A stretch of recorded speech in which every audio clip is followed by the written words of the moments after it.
Hello everybody and welcome to another episode of Tears. Now today I'm going to be playing Aladdin. This is a conversion of the Sega Mega Drive game, which was based on the 1992 Walt Disney film of the same name. The original Mega Drive version was developed by Dave Perry, who later went on to do Earthworm Jim. And it was a platform game that closely followed the film. Basically, the idea is that you play as Aladdin, who's fallen in love with Princess Jasmine, but the thing is, the evil Jafar wants to marry her so that he can rule the world, sort of thing. And basically, it's your job to defeat Jafar and rescue Princess Jasmine. Now, this is an AGA only game, so if you think about buying this for your A500, you're out of luck. This game only works on the A1200 and A4000 models. This version has several improvements over the original Mega Drive version, and in fact one of the improvements is this.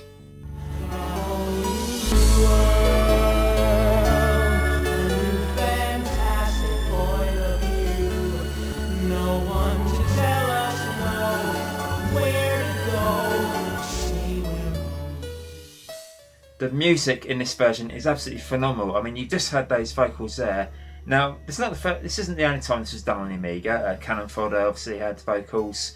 So did Sensible World of Soccer and quite a few other games as well. So it's nothing special, but it's always a real crowd pleaser, and it works really well on this because the music just sounds exactly just like it's taken directly from the film. It's that good. Anyway, I've just started the game with the default settings, and this is the first cutscene. You'll come across these in between levels. Basically, it's just there to set the scene, tell the story, and there's nice little colourful illustrations there as well. I think this game makes really good use of the AGA chipset that the Amiga 1200 had. There's lots of colours on the screen. The animation is really good as well. And in fact, I think the animation was actually done by the original Disney animators who worked on the film. And this is a very nice looking game. In fact, it is a great game. I really like this one. The first time I played this was actually on a cousin's Sega Mega Drive, and I was so blown away by it, the graphics and the animation and whatever, and it was just so much fun to play as well. In fact, it's quite funny in places as well. There's quite a few bits where they had quite a bit of comical humour in there as well. You play as Aladdin, you run along, you jump on things.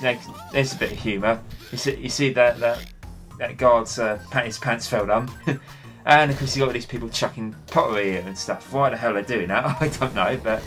Now I've just touched a black lamp there, which actually kills enemies in the vicinity.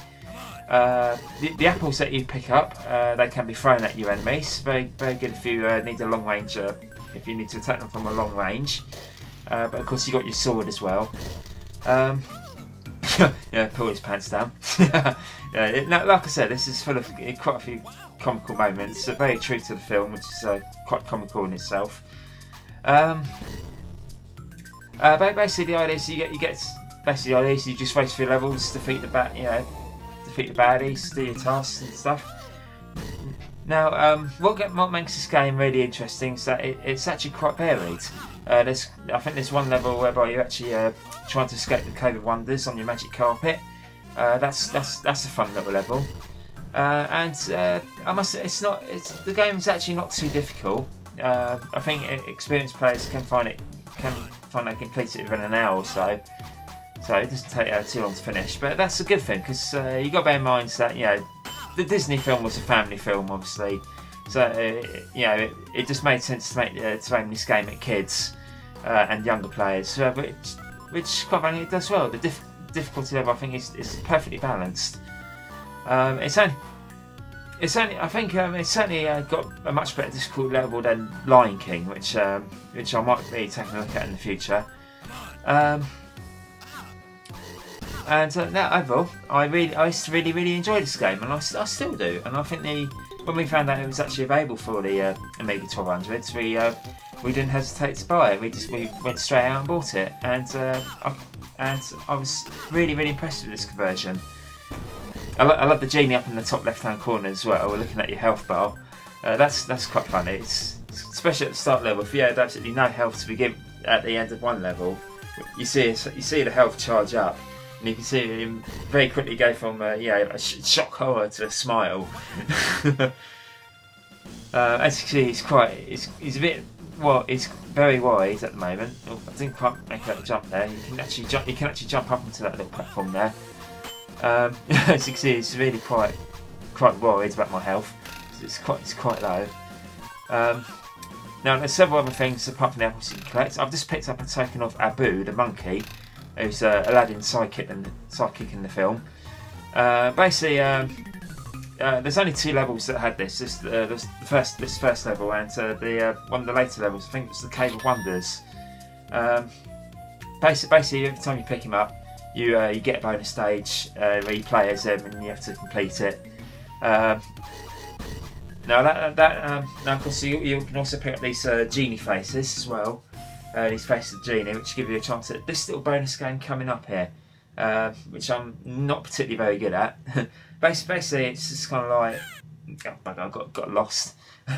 Basically, you have random items to problem solve. You have to press the fire button, and depending on your timer of pressing the fire button, you get a certain prize, whether you get apples, gems, lives, or you get total loss, like I just got there. Now this is the Abu bonus stage. At the moment I'm just having to avoid these pots, get the gem, and because the gems give you a clue as to where to go next. And basically the first stage you just got to avoid all the pot where it's been chucked at you. Now for this video review, I'm actually going to do the first 2 levels because I don't want this video to be too long. It's not meant to be a long play video, but I have managed to finish this game a couple of times before. Oh, bugger, I've just got I touched the knight, so I killed myself. Anyway, so I'm now on to the second level, which is the desert. This is the cutscene for it. Basically, no, man. And this is the next level is it's quite nice, quite a good little level. There's actually a cheat that I've known for many years. I'll show it to you when once the level starts. It's basically a way of getting an extra life, and it's quite easy as well. But I think it can only be pulled off once. And but yeah, like I said, the game's not too overly difficult. I managed to complete it a couple of times already, but this is really good. Anyway, here's the cheat. Basically, you just go on and you kill the snake, and now you go back, and there's an extra life waiting for you. There you go. Now, actually, one thing I should point out is normally when I do my video reviews, I always use an emulator because unfortunately our real Amiga is up in the loft, all nicely packed away because we don't have the space to have it back down at the moment. Now we did actually. Now unlike Super Hang On, we actually had a proper copy of this game. We've still got the proper box for it and everything. And now for my reviews, I use an emulator, and normally I use an IPF image because they're like the actual they're disc images of the real versions. They're not those dodgy, cracked by Fairlight copies. But in this case, I've actually had to use a cracked ADF because on the original release of Aladdin on the Amiga, it asks you to enter a word from the manual as a kind of copy protection. Now, of course, unfortunately, I don't have a manual handy on me at the moment. So I'm actually using a cracked ADF for this game. And in fact, I suppose it does have one advantage. I've actually sped up the loading times, which in a way were sensible in the first place anyway.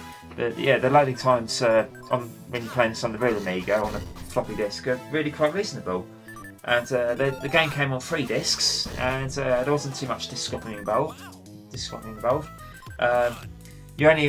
You put your first disc in to start the game, and then after doing the protection, it's please insert disc 2.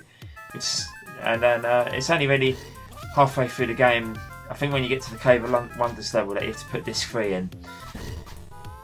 So overall, the loading times on this are very sensible. And I think this does make very good use of the, like I said, it does make very good use of the AGRABAH chipset. The graphics are really colourful and really detailed, and the animation is absolutely, yeah, it's really fantastic. Considering it was done by original Disney animators. Anyway, just jump up, get him. And there's yeah, you see these guards crop up quite a lot of the time in the game. Now those balloons to heart on, those heart balloons, they increase your health. And of course you've got the, I just picked up an extra life there as well. And I think I've just got the first type of the scarab as well, which you can actually see floating down the bottom corner there. There it is. And just get the gem. Now there's one thing that you did see in the first level I didn't explain. Basically you go around collecting gems, and basically you spend them at this dealer here, and you can either buy a continue or an extra life. I've just bought yeah, one of each, so they're always quite handy. As compared to the Mega Drive version, overall this is actually a really impressive port. I'm really quite impressed with this one. It only runs at 25 frames a second, whereas the Mega Drive ran at 60, and there's a few missing details, like on the Mega Drive version just there, you would have seen Abby bouncing up and down on the guard. But overall, this is actually a really impressive version. I really like this one. Very impressed with it. I'm just going to do this last bonus game before finishing the review. And oh, bugger, I've lost. Anyway, this is a great conversion. I'm going to give this game 5 out of 5. Thank you very much for thank you very much for watching.